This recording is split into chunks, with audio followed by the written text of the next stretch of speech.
fraternity and equality, for instance, have been completely emptied of their erstwhile content in the course of capital's descending phase of development.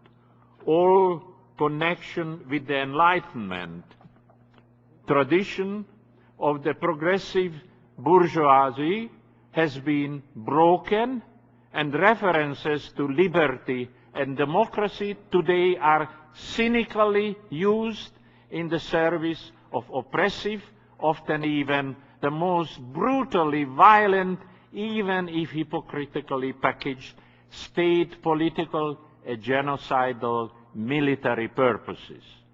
The deliberate cultivation and diffusion of false consciousness by the ruling ideology, thanks to its virtual monopoly of the means and devices of mass communication, greatly reinforced by the dominant practices of capital's fetishistic productive order, belongs to the same picture.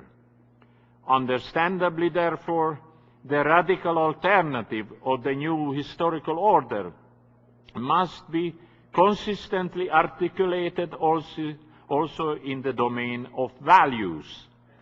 One of the principal requirements in this respect is that all of the advocated values, not only equality, have to emerge from actually unfolding social practice and be defined in substantive terms. It was a major characteristic of the conceptualizations of capital's reproductive order, even in its ascending phase of development, that due to the system's ineradicable class divisions and contradictions, the substantive dimension was pushed into the background, and the formal definition of the positive values was offered in its place. It is enough to remember, in this respect, Kant's own treatment of the question of equality in this respect. Obviously, the value of freedom or liberty needs as much a substantive determination of its commendable nature in the socialist reproductive order as equality. The same goes for solidarity, cooperation, and responsibility, to name only a few of the most important values in Labour's hegemonic alternative order. All such concepts, in company with equality and freedom, could be reduced to their formalized skeleton, as they were in fact characteristically transfigured, inasmuch as they were advocated at all, even in the progressive capitalist past. They acquire their legitimacy in the socialist societal framework only if they are adopted as values and orienting principles in their genuine and most important substantive sense.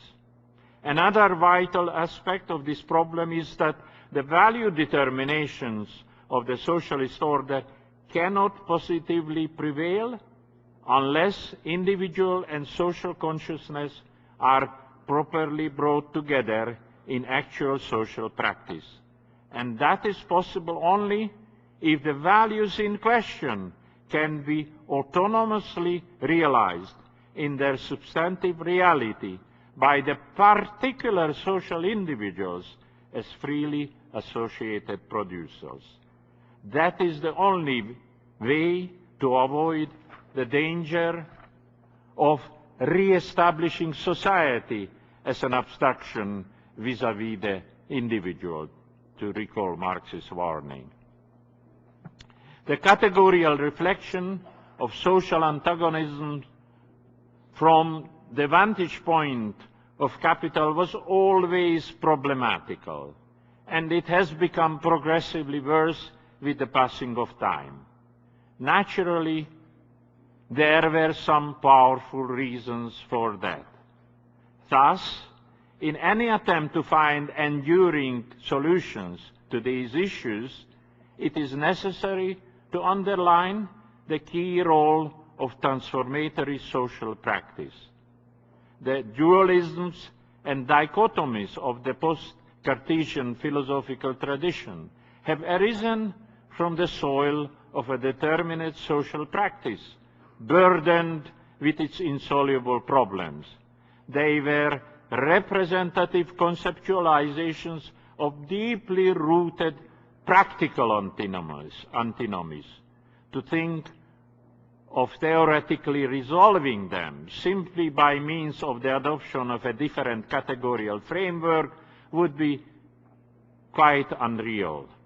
It is true, of course, that revolutionary practice is unthinkable without the contribution of revolutionary theory. Nevertheless, the primacy belongs to emancipatory practice itself.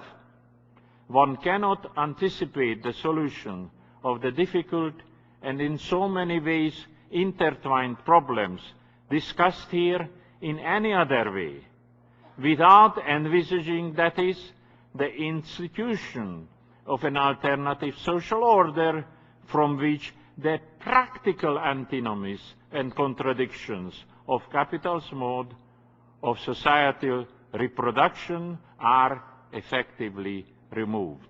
Muito obrigado.